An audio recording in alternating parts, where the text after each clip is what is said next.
Alam mo bang maraming mga naliligaw na pusa ang namamalagi sa isang bakuran o sa isang tahanan na karaniwang merong malakas na enerhiya.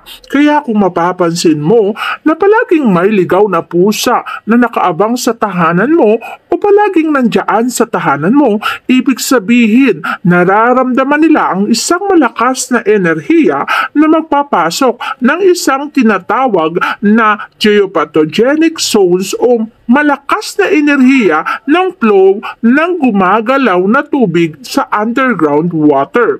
Kung maraming napupuntang ligaw na pusa sa iyong bakuran, ibig sabihin ang ilalim ng iyong tahanan ay may tubig. At alam mo bang ang tubig ay pera? Water element ay pera. Malakas ang enerhiyang ibinibigay niya pagdating sa kaperahan o blessing sa loob ng tahanan.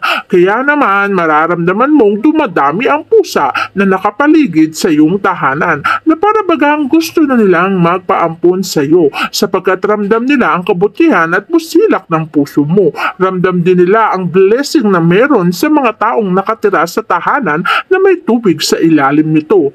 Kaya naman ang mga pusa ay hindi na aalis sapagkat namamalagi sila sa isang tahanan na may malakas na enerhiya na magpapasok ng maraming swerte sa isang taong naninirahan dyan. Kaya pansinin mo kung maraming pusa sa mga tahanan nyo. Ibig sabihin, isa kayo sa mga taong naninirahan sa isang lugar kung saan ang pasok ng blessing at kaperahan ay magiging magaang sa buhay nyo.